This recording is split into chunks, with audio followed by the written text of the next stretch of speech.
क्या होती है पवनें, आज ये देखते हैं पवन क्या है।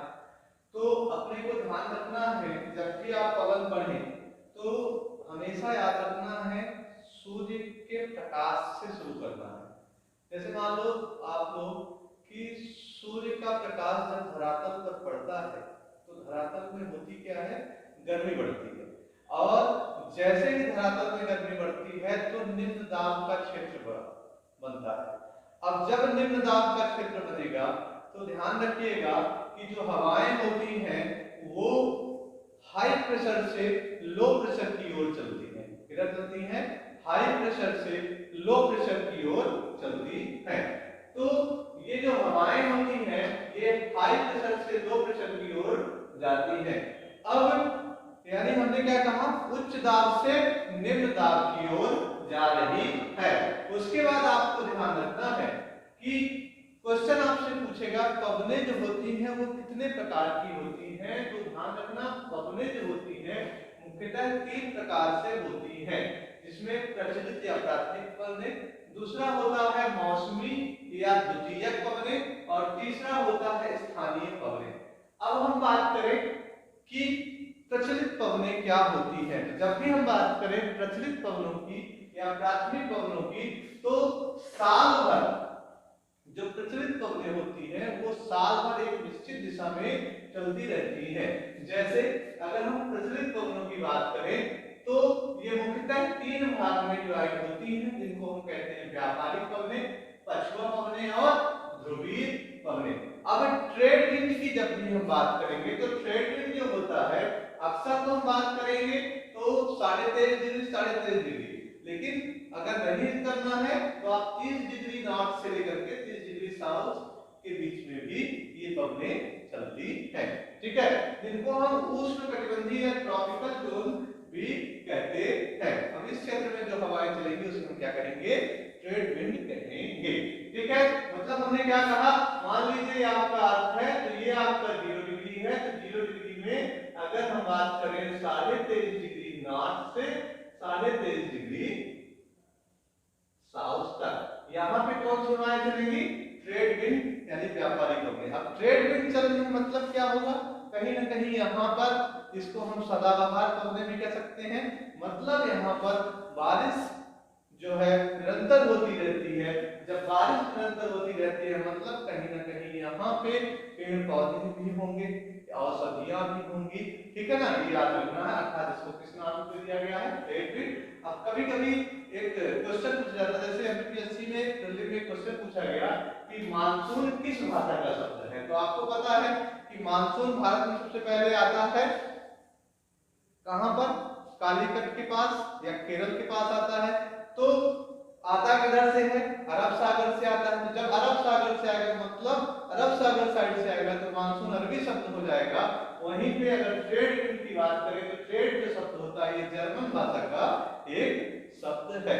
उसके बाद बात करें पछुआ पवनों की, तो पछुआ पवनें जो होती हैं ये 40 डिग्री से 60 डिग्री या 65 डिग्री के बीच होती हैं दोनों गोलार्धों में। और ध्यान रखना है कि पछुआ पवनें जो होती हैं वो मुख्यतः 3 प्रकार की होती हैं।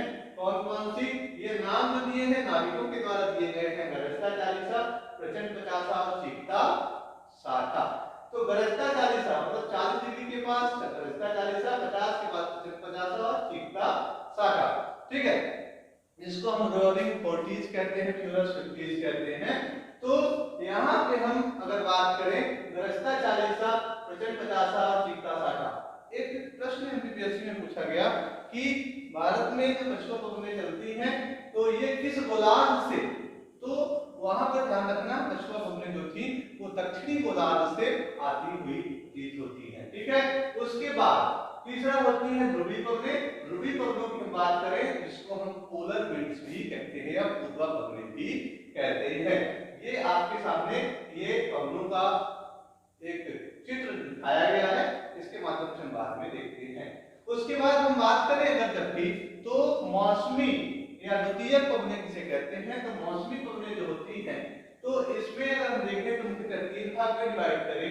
जैसे आपका होता है मानसूनी जो कि भारत में चलती है, मानसूनी हवाएं अक्सर आप देखते हैं। तो फिर इसको हम जी ग्रीष्म काल में 6 महीना और 6 महीना शीतकालीन, ऐसे भी कह सकते हैं। और मानसून किस भाषा का शब्द है? तो अरबी भाषा का शब्द है। उसके अलावा स्थल समीर व सागर समीर, ये डायग्राम बना हुआ है स्थल समीर और सागर समीर का। तो सबसे पहला डायग्राम मतलब सागर समीर का बना हुआ है, तो ध्यान रखना है सागर समीर कब बनेगा? तो दिन के समय बनेगा। जब दिन के समय बनेगा मतलब कहीं न कहीं हम अगर बात करें तो स्थल में कैसा हो रहा है? गर्मी होगी दिन में, ध्यान रखना है। तो जब स्थल में गर्मी होगी तो लो प्रेशर कहां बनेगा? स्थल में बनेगा। तो हाई से लो की तरफ, यानी सागर से स्थल की तरफ जा रहे हैं, मतलब उसको हम सागर से स्थल की तरफ जा रहे हैं, मतलब कौन सा समीर? सागर समीर। और जब हम स्थल से सागर की तरफ जाएंगे रात के समय, उसी को हम कहेंगे कौन सा? स्थल समीर। और ऐसे ही दूसरा होता है कौन सा? पर्वत समीर व घाटी समीर। तो ध्यान रखना है पर्वत समीर और घाटी समीर की जब भी हम बात करें, तो जब हम पर्वत समीर, जैसे हमने यहाँ पे देखा स्थल समीर, तो स्थल से सागर की ओर, ऐसे ही यहाँ पे पर्वत समीर मतलब पर्वत से कहां? घाटी की ओर जब हम जाएंगे तो जिसको हम कहेंगे केटावेटिक, यानी नीचे आने वाली हवाओं को कहते हैं केटावेटिक। यानी ध्यान रखिएगा पर्वत समीर में रात के समय क्या होता है? अब ऊपर ठंडा रहेगा तो यहाँ नीचे साइड कैसा है? घाटियों में गर्म रहेगा। तो ध्यान रखिएगा हाई से लो प्रेशर तो अपन नीचे आएंगे। और यही दिन के समय ध्यान रखिएगा सूर्य का प्रकाश जब पर्वतों में ऊपर जल्दी पहुंचेगा, इसीलिए वहां पे लो प्रेशर रहेगा। तो घाटी से हम किधर जाएंगे? पर्वत ऊंचाई की तरफ जाएंगे, यानी इसे हम एनाबेटिक कहेंगे, यानी ऊपर उठने वाली हवाओं को क्या कहेंगे? एनाबेटिक। तो ध्यान रखिएगा कि जो आपका घाटी समीर होता है, यानी घाटी से किधर जाते हैं? जाते हैं। तो ये हमारा हो गया कौन सा? मौसमी पवनें हो गए। और तीसरा बात करते हैं स्थानीय पवनें। तो स्थानीय पवनों को, लोकल विंड्स को अलग अलग क्षेत्र में अलग अलग नामों से जाना जाता है। जैसे भारत और पाकिस्तान जैसे क्षेत्र में इसको लू कहा जाता है, वहीं चिनुक या चिनुक इसको हम कहते हैं। अक्सर देखा होगा कि अमेरिका और कनाडा में घास के मैदान, टेरिस नाम के घास के मैदान पाए जाते हैं, अक्सर वहां पे बर्फ जमी रहती है। तो जब ये चिनुक हवा चलती है, प्रकार की गर्म हवा है, तो उन घास के मैदानों में कहीं कहीं बर्फ पिघलती है और वहां के जानवरों के खाने के लिए घास मिलती है। फान कहां पे है? स्विट्जरलैंड। शिराको की बात करें अगर हम, तो शिराको अलग अलग जगह अलग अलग नामों से जाते हैं। जैसे मिस्र में इसको खमसिन के नाम से भी जाना जाता है, और लीबिया में इसको ध्यान रखिएगा गिबली के नाम से जाना जाता है। ब्लैक रोलर नॉर्थ अमेरिका में, ठीक है, यामा जापान में। टेम्पोरल मध्य अमेरिका की मानसूनी पवन है। सिमुम अरब रेगिस्तान में। सामून सामल और ये सिस्टर, ये तीन ईरान जैसे क्षेत्रों में चलती है। हबूब उत्तरी सूडान में। हरमट्टन सहारा, ठीक है। उसके अलावा नॉर्थ ईस्ट की बात कर रहे हैं, ब्रिकफील्डर ऑस्ट्रेलिया में चलती है, ठीक है, जैसे आप दिल्ली में जानते हैं ऑस्ट्रेलिया में चलती है, एक तरह की गर्म हवा है। नॉर्वेस्टर जो है इसको भी ध्यान रखना है, न्यूजीलैंड में चलती है, गर्म हवा है। सेंटा एना कैलिफोर्निया में। फिर जोल्डा अर्जेंटीना में। मिस्ट्रल की बात करें स्पेन फ्रांस। उसके अलावा बोरा एड्रियाटिक सागर इटली के पास प्रभावित करती है। ब्लिजार्ड यूएसए कनाडा में। पैम्पेरो ठंडी हवा है अर्जेंटीना की। फिर जूरन स्विट्जरलैंड से इटली तक जाती है जूरन हवाएं। और उसके अलावा मैस्ट्रो जो होती है भूमध्य सागर के पास चलती है, जिसको हम कहेंगे ठंडी हवा। तो ये हमारा आपको ध्यान रखना है पवने हैं। अब यहाँ पे कुछ चीजें और पूछ जाती हैं, जैसे मान लीजिए ये डायग्राम होता है, इसमें हवाएं कैसे चलती है? हवाएं हमेशा ध्यान रखना हाई से लो प्रेशर की ओर चलती है, जहां गर्मी ज्यादा रहेगी। तो ध्यान रखिएगा 0 डिग्री के पास हमेशा लो। फिर उसके बाद 30 से 35 डिग्री, इसको हम अक्सर कहते हैं अश्व अक्षांश, ठीक है। यहाँ पे अक्सर किसी प्रकार की कोई क्रिया नहीं होती, अश्व अक्षांश कहलाता है। 30 से 35 डिग्री ये भी पूछा जा सकता है। तो यहाँ पे हाई प्रेशर रहेगा। उसके बाद हाई से अपन फिर लो की तरफ जाएंगे, तो 60 से 65 डिग्री यहाँ लो प्रेशर। और ध्यान रखिएगा पूर्वा पवने हैं तो लो प्रेशर, यहाँ जहाँ ज्यादा ठंड है वहाँ हाई प्रेशर, तो हाई से लो।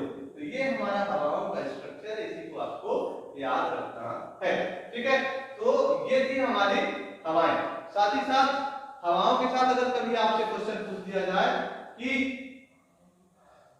ऐसा आ जाए कि चक्रवात क्या होता है, चक्रवात और प्रतिचक्रवात में भी कभी डिफरेंस पूछ दिया जाए, तो ध्यान रखना है कि एक ऐसा निम्न दाब का क्षेत्र जिसकी तरफ समदाब रेखाएं आती हैं या जिसके केंद्र की तरफ समदाब रेखाएं आती हुई प्रतीत होती है उसे कहेंगे चक्रवात। और अगर उसी बिंदु से हवाएं बाहर की तरफ जाएं तो उसे क्या समदाब रेखाएं बाहर की तरफ प्रतीत हो उसे क्या कहोगे प्रति चक्रवात। और चक्रवात का ध्यान रखिएगा अलग अलग जगह अलग अलग नाम से भी उनको जाना जाता है। टाइफून है, टॉर्नेडो है, ठीक है ना, जैसे बिली है, और उसके अलावा अभी हुदहुद आया था, ठीक है। ये कई प्रकार के चक्रवात जिसको आपको याद रखना है। तो हमने आज देखा पवनें, और इनमें सबसे ज्यादा महत्वपूर्ण है कि किस भाषा का शब्द है और किस क्षेत्र में कौन सी पवन होती है। इसमें मेंस में आपके पीएससी मेंस में पूछा जा सकता है, पवन को समझाइए, ठीक है। उसके अलावा स्थल समीर, सागर समीर, है ना, पर्वत समीर, घाटी समीर, इस टाइप के क्वेश्चन अक्सर 3 नंबर के पेपर में पूछे जाते हैं। साथ ही साथ हो सकता है हेडली जो होता है तो ये किस डिग्री कहां से कहां तक 0 से लेकर के 30 डिग्री, ठीक है। वहीं 35 डिग्री से 60 डिग्री के बीच में फेरल सेल और 65 से 90 के बीच में पोलर सेल होती है। ये भी एक प्रश्न है जो अक्सर पूछा जा सकता है, ठीक है। इसको आप अच्छे से नोट कर लीजिए। साथ ही साथ हमारे चैनल को लाइक और सब्सक्राइब जरूर करिएगा।